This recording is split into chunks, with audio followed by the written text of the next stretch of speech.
From our last episode of Steampunk Jungle, the quest for the Sibling stones. Erosion and agile enough to navigate the treacherous terrain of the jungle. At its core lies a diamond fusion power cell, a crystalline engine that channels refracted energy into locomotion and sensory autonomy. Unlike Sibling, the diamond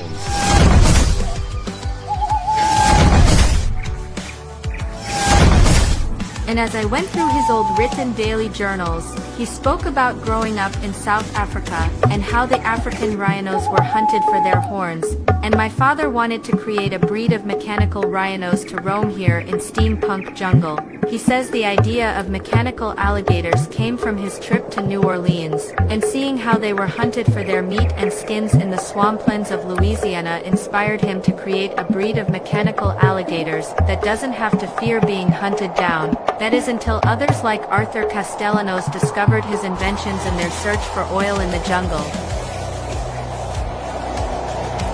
And it dawned on me how great a responsibility rests upon me to not only honor my father's legacy, but to protect it at all costs, because it not only involves the precious resources of Steampunk Jungle, but also protecting my friends like Corvin and Excalibur from men like Arthur Castellanos. And no sooner than I managed to get out my last train of thought, the whispers had notified me that Elise and Anna was waiting outside. But where is Corvin? Child, we have been searching all over for you. Girl, have you seen Corvin?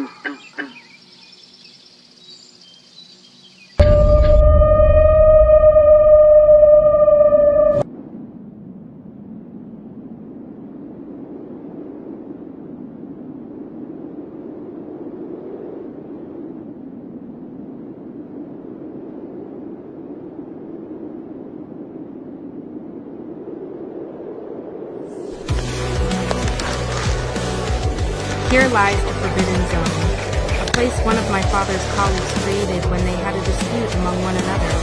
So he created a breed of metal animals that are not so accepting of humans as the ones in Steampunk Jungle. He is no longer there, but his creations are, and they are dangerous.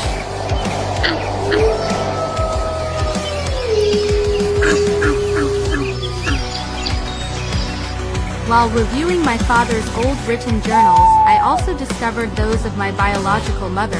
This belt, it's her design. Every glowing stone, every deer-tooth clasp. She forged it with my father's team, right here in Steampunk Jungle, and I discovered that it was my mother who had designed all the belts we wear around our waists. She called it the Diamond Core Interface.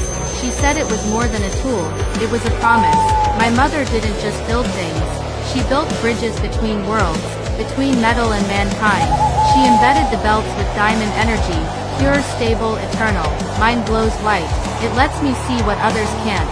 Intruders, shifts in the jungle's rhythm, warnings whispered through holograms. It's like she left me a guardian's eye, even after she was gone. The creatures recognize it. The mechanical animals that roam Steampunk Jungle, they recognize the pulse. It's like they know I carry her legacy. One of my mother's greatest creations was my loyal friend, Excalibur, a mechanical warthog that was built piece by piece by my mother's hands, a first of his kind. Back then, she didn't have the technology my father created, just an old engine salvaged from rusted machinery, a pile of spare parts, and a vision no one else could see. He ran on steam at first. Loud, temperamental, but loyal. My mother said he was her prototype for empathy in metal, proof that even machines could learn to protect, not just obey. Along with my father's written journals, I found her notes as well, hidden in the workshop, schematics for a conversion, steam to diamond core. She discovered how the jungle stones could power life, not just life. Now he runs silent, stronger, smarter. The diamonds pulse through his frame like a heartbeat.